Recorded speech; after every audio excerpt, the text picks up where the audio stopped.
I'm going to read Wild at Heart by John Eldridge. This will be page 68, From Strength to Strength.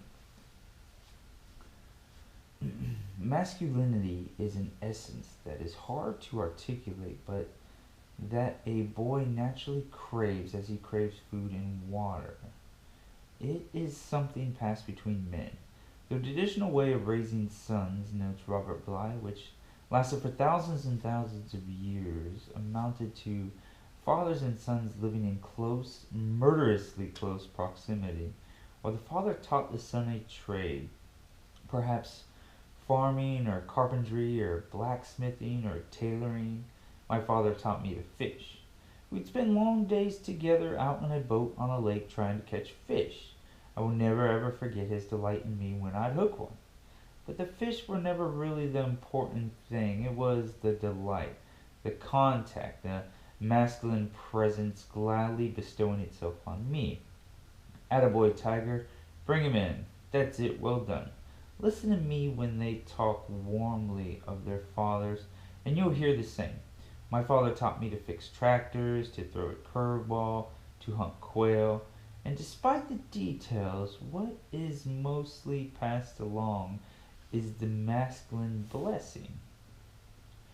Fathers and sons in most tribal cultures live in an assumed tolerance of each other, says Bly. The son has a lot to learn, and so the father and son spend hours trying and failing together to make arrowheads or to repair a spear or track a clever animal. When a father and son spend long hours together, which some fathers and sons still do, we could say that a substance almost like food passes from the older body to the younger. This is why my boys love to wrestle with me. Why any healthy boy wants the same with his father. They love the physical contact, to brush against my cheek, to feel the sandpaper of my whiskers and strength all around them, and to test theirs on me. And it's that testing that is so essential. As they've gotten older, they love to start punching matches with me. Luke just did it this morning. I'm downstairs fixing breakfast. Luke senses the opportunity and he sneaks downstairs and silently stalks me. When he's in range, he lets loose a wallop. It hurts, and they need to see that it hurts. Do they have strength like Dad's? Is it growing real substantive?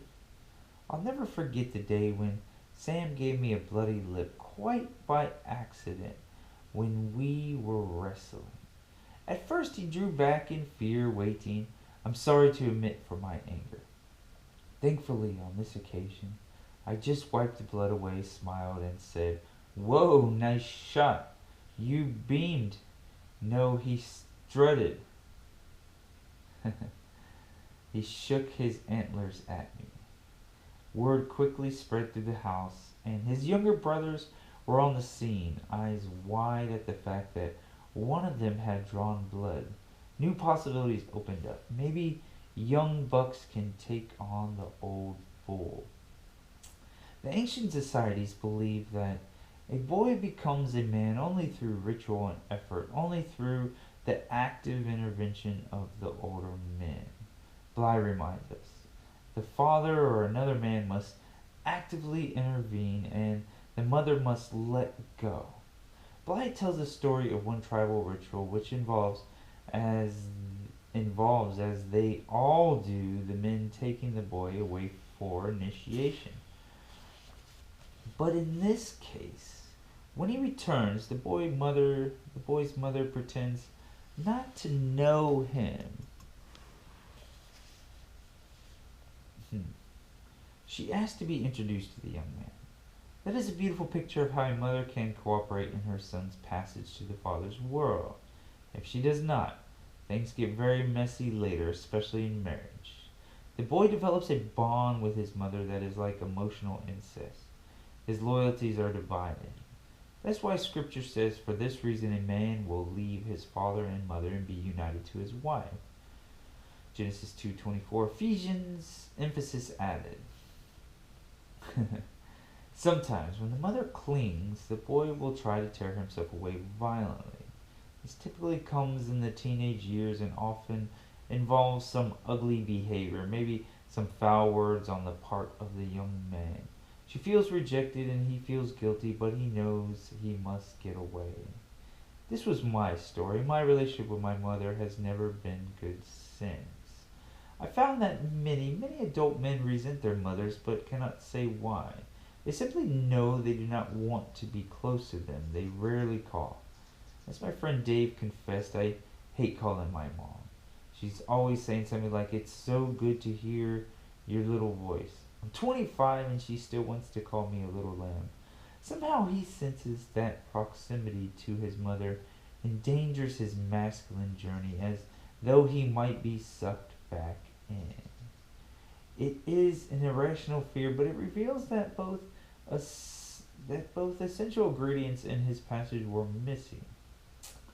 Mom did not let go, and Dad did not take him away. Whatever the mother's failure, it can be overcome by the father's engagement. Let's come back to the rock climbing story with Sam. Did you really think I was a wild man up there? He did not ask, "Do you think I'm a nice boy?" He asked about his strength, his dangerous capacity to really come through. A boy's passage into manhood involves many of those moments. The father's role is to arrange for them, invite his boy into them, keep his eye out for the moment the question arises, and then speak into his son's heart, "Yes, you are. You have what it takes." And that is why the deepest wound is always given by the father.